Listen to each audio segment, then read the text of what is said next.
ಯಾರು ಮೊದಲು ಸಾಯಬೇಕು, ಗಂಡನೋ ಅಥವಾ ಹೆಂಡತಿಯೋ? ನೋಡಿರಿ, ಎಂಥ ಥ್ರಿಲ್ಲಿಂಗ್ ಸಬ್ಜೆಕ್ಟ್. ನಿಮ್ಮ ಮನಸ್ಸಿನಾಗ ಇರೋದೇ ಬರ್ದಾರ ಅವರು, ಹೌದಾ? ಈಗ ನಾ ಯಾರಂತ ಕೈ ಎತ್ತಿಸಿದ್ರೆ ಭಾಳ ಮಂದಿ ಎತ್ತೀರಿ ಕೈ. ಗಂಡ ಸಾಯ್ಬೇಕು ಅಥವಾ ಮೊದಲು ಹೆಂಡತಿ ಸಾಯ್ಬೇಕು? ಅದ್ಭುತ. ನಾನು ಇಡೀ 2 ಪುಸ್ತಕಗಳಲ್ಲಿ ಮೆಚ್ಚಿರ್ತಕ್ಕಂಥ ಲೇಖನ ಇದು. ಯಾಕೆ ಪುಸ್ತಕ ಕೊಡ್ತೀನಿ ಅಂದ್ರೆ ಇನ್ನೂ ಇದ್ರ 10 ಪಟ್ಟು ಚಲೋ ಬೇರೆ ಅದಾವು, ಹೌದಾ? ಏನು ಹೇಳ್ತಾರೆ, ಅದಕ್ಕೆ ಸಾಯ್ಬೇಕು ಅಂತ ವಿಚಾರ ಮಾಡಿದಾಗ ಹೇಳ್ತಾಳೆ, ಗಂಡ ಹೇಳ್ತಾನೆ, ಹುಚ್ಚಿ, ನನ್ನ ಸರದಿ ಬಂದಾಗ ಯಾರು ಮೊದಲು ಹೋಗಬೇಕು ಕೇಳಿದ ಮಹಿಳೆ ಎಂದಿನಂತೆ ತನ್ನ ಬುದ್ಧಿವಂತಿಕೆಯಿಂದ ಆಲೋಚನೆಗಳು ಹೊರಹಾಕಲು ಪತಿಗೆ ಕೇಳುತ್ತಾಳೆ. ಪತಿ ಹೇಳ್ತಾನೆ, ಇದು ನಮ್ಮ ಇಲ್ಲಿರೋರ್ದೆಲ್ಲ ಮಾತಿದು, ಹೃದಯಾಂತರದ ಮಾತು. ನಾವು ಹೇಳೋದ, ನಾವು ಮಾಡೋದು ಹಿಂಗೆ. ಪ್ರಪಂಚದಾಗ ಎಷ್ಟು ಜನ ಗಂಡಸರಿದ್ದಾರೋ ಅವರೆಲ್ಲ ಹೇಳೋದು ಇದೆ, ಅವ ಯೋಗ್ಯಿದ್ದ ಅಂದ್ರೆ. ನಮ್ಮ ಸರದಿ ಮೊದಲು ಬಂದರೆ ಯಾರು ಹೋಗಬೇಕು ಹೇಳು ಎಂದು ಮಹಿಳೆ ಎಂದಿನಂತೆ ತನ್ನ ಬುದ್ಧಿವಂತಿಕೆಯಿಂದ ಗಂಡನಿಗೆ ಆಲೋಚನೆ ಹೊರಹಾಕಲು ಹೇಳಿದಳು. ಅವ ಹೇಳ್ತಾನೆ ರೀ, ಎಷ್ಟು ಪೊಲೈಟ್ ಗಂಡ ನೋಡ್ರಿ, ಇಂಥವ್ರು ಸಿಗೋದಿಲ್ಲ ಈಗ. ಪ್ರಿಯೆ, ನಾನು ಮೊದಲು ಹೋಗಬೇಕೆಂದು ನೀನು ಯೋಚಿಸುವುದಿಲ್ಲವೇ? ಅದಕ್ಕೆ ಅಂತಾಳಾಕಿ, ಇಲ್ಲ ನಾ ಅನ್ನೋದಿಲ್ಲ, ನೀವು ಹೇಳ್ರಿ ಯಾರು. ನಾನು ಮೊದಲು ಹೋಗ್ಬೇಕಂತ. ನಾವು ಯಾಕೆ? ನನಗೆ ಅಡಿಗೆ ಬರೋದಿಲ್ಲ, ಒಂದು ಕಪ್ ಕಾಫಿ ಮಾತ್ರ ತಯಾರಿಸಬಲ್ಲೆ. ನನಗೆ ಮನೆಯ ಕೆಲಸಗಾರರು, ಪ್ಲಂಬರ್ಗಳು, ಸ್ವೀಪರು, ಇಲೆಕ್ಟ್ರಿಷಿಯನ್ನು ಇತ್ಯಾದಿ ಫೋನ್ ನಂಬರ್ ನನಗೆ ಗೊತ್ತಿಲ್ಲ.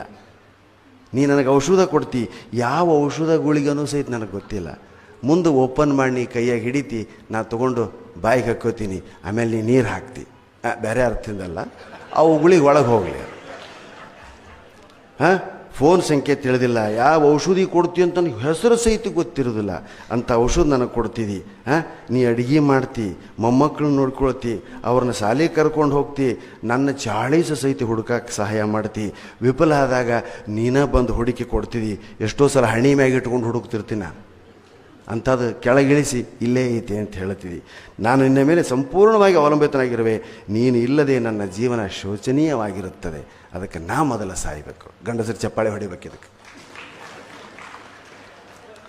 ಮುಂದುವರೆದು ಹೇಳ್ತಾನೆ, ಅಲ್ಲದೆ ನಾನು ವಾಕ್, ಲಾಫ್ಟರ್ ಕ್ಲಬ್, TV ವೀಕ್ಷಿಸಲು, ಪತ್ರಿಕೆ ಓದಲು ಹೋಗುತ್ತೇನೆ. ನಾ ಮನೆಯವರಿಗೆ ದೊಡ್ಡ ಸಹಾಯಕನಲ್ಲ, ಆದರೆ ನಿನ್ನ ಉಪಸ್ಥಿತಿ ಕುಟುಂಬಕ್ಕೆ ವ್ಯತ್ಯಾಸವನ್ನು ಉಂಟು ಮಾಡುತ್ತದೆ. ಎಲ್ಲಕ್ಕೂ ಹೆಚ್ಚಾಗಿ ನನಗೆ 78 ವರ್ಷ ಮತ್ತು ನೀ ಇನ್ನೂ ಚಿಕ್ಕವಳು. ನಿನಗೀಗ ಬರೀ 73 ವರ್ಷ. ನೀನು ದೀರ್ಘಕಾಲ ಬದುಕಬೇಕು, ಹೌದಾ? ಇದು ಎಲ್ಲ ಪ್ರಾಮಾಣಿಕ ಗಂಡಸರು ಎಲ್ಲ ಅಭಿಲಾಷೆ ಇದೆ. ನಮ್ಮ ಅಜ್ಜಿ ಒಬ್ಬಾಕಿ ಇದ್ದೇಳ್ರಿ, ಆಕೆ ಎಲ್ಲರಾದ್ರೂ ಹೇಳ್ತದೆ, ಇವ ನಾನು ಕಣ್ಣು ಮುಂದೆ ಸಾಯ್ಬೇಕಪ್ಪ.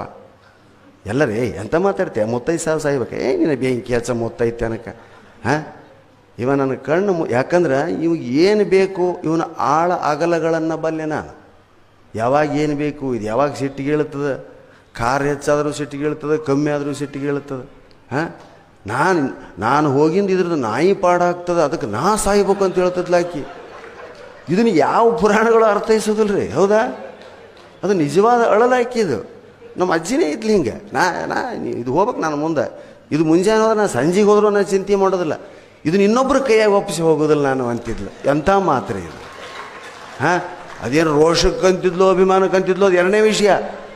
ಆದರೆ ಆಕೆ ಮನಸ್ಸಿನಾಗಿಂತ ಒಂದು ಭಾವನೆ ಇತ್ತು. ಇಲ್ಲಿ ಅಂಥ ಘಟನೆ ಇಲ್ಲ. ಆದರೆ ಇಲ್ಲಿ ಹೆಣ್ಣು ಅಂತ ಉತ್ತರ ಕೊಡ್ತಾಳೆ ನೋಡ್ರಿ.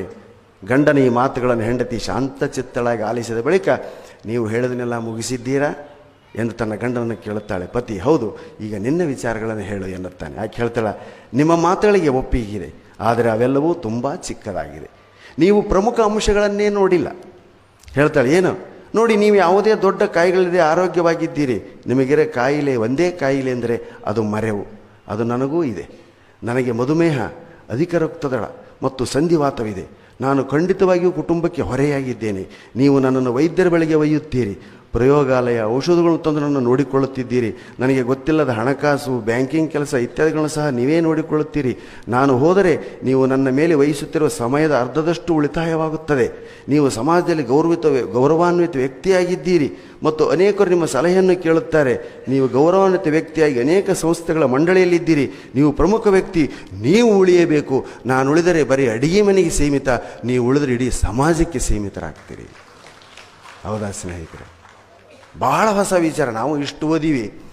ಹೆಣ್ಣಿನ ಒಳತೋಟಿ ಮತ್ತು ಗಂಡಿನ ಒಳತೋಟಿ ಎರಡೂನ್ನ ಅರ್ಥೈಸಿಕೊಂಡು ಬರೆದಿರ್ತಕ್ಕಂಥ ಈ ಪುಸ್ತಕದ ಈ ಲೇಖನ ಇದು ಮಾಸ್ಟರ್ ಪೀಸ್ ಅಂತ ನನಗನ್ನಿಸ್ತು. ಅವ್ರಿಗೆ ಹೆಂಗೆ ಅನಿಸೋದು ನನಗೆ ಗೊತ್ತಿಲ್ಲ.